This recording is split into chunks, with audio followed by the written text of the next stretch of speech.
Ladies and gentlemen, my name is Korky and welcome to the penultimate episode of our tactics testing series.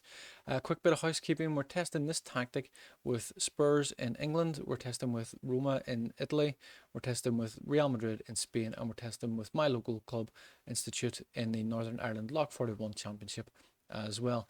This is a 4-2-3-1. It is called a Chaos Hammer. It's similar to a tactic I tested in FM23. It's not the exact same, it has been tweaked little bits here and there, but we're hoping to bring some success with the tactic. So let's have a look first of all at the success we've had with the clubs.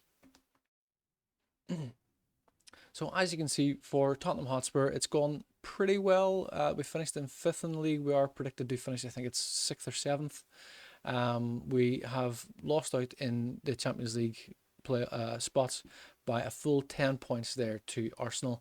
As you'll see, we have lost 11 games, which is a little bit disappointing. Bear in mind that these tests are simulated. We don't play every single game.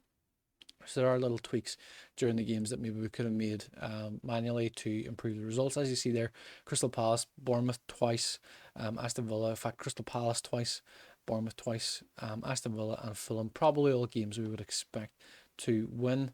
We have drawn 6 games as well. As we see there, we've drawn with Brentford, we've drawn with Aston Villa, and we've drawn with Chelsea twice as well. So it's been pretty good for Spurs. It's not been great. We are 10 points off the Champions League spots, and even at that, between first place and fourth place, there is only a 4-point gap as well. So a few more wins, changing them losses and draws into wins might have put us into a title challenge as well.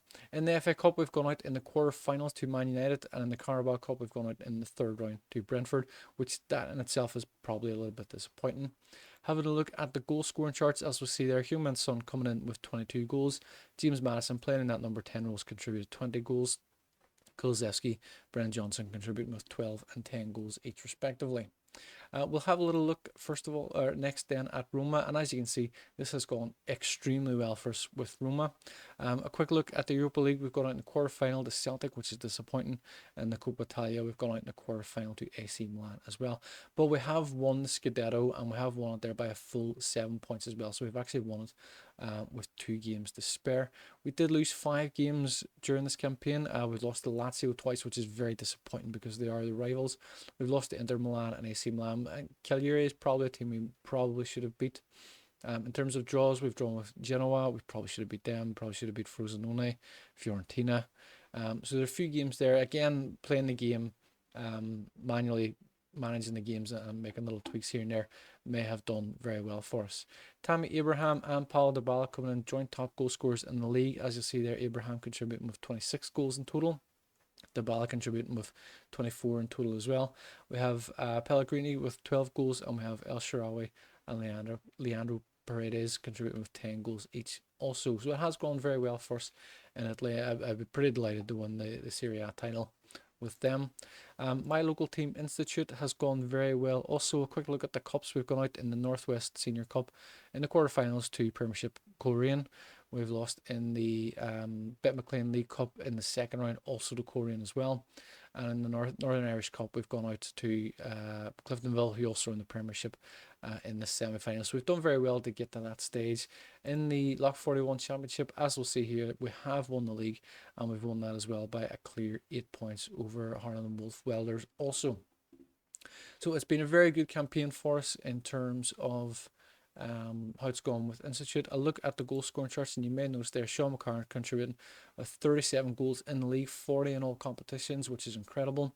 With Jamie Dunn playing off the wing coming in with 15 goals, and we have Liam Mullen from midfield as well coming in with 10 goals. It's gone very well for us with Institute. I'm absolutely delighted. That's 2 out of 3 leagues that we've won. Let's have a look at Real Madrid, and as you will see, we've been very successful with them again. Slightly better this year than the previous 2 tactics. In terms of Champions League, we have gone to the semi-final where we've lost to Bayern Munich on a 6-4 in aggregate. Bayern Munich did go in the final where they lost to PSG in extra time.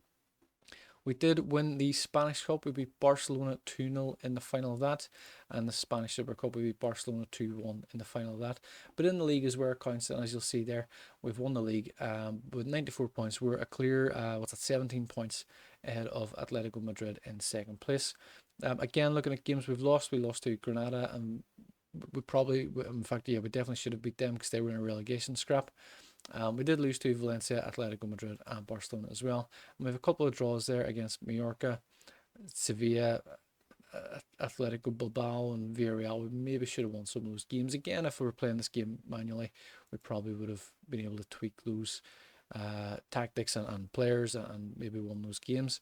In goal scoring, we can see Rodrigo coming in top of the charts there with 34 goals. Vinny Jr. contributing with 26, Valverde contributing with 20. Leva is out on loan. Alaba contributing with 13 goals as well. He's a penalty taker, of course.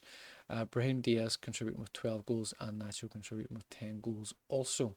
So it's gone very well for us with Real Madrid. Again, I mean, that's another treble we've won with them. That's the last three tactics now have won trebles with Real Madrid, which is fantastic. We'll get a look at the tactic itself. As we see, we've gone with what I would call a 4-2-3-1. It is called the Chaos Hammer. It's not the exact same tactic as I've used previously, but it is similar. First of all, we have a sweeper keeper on defend duty.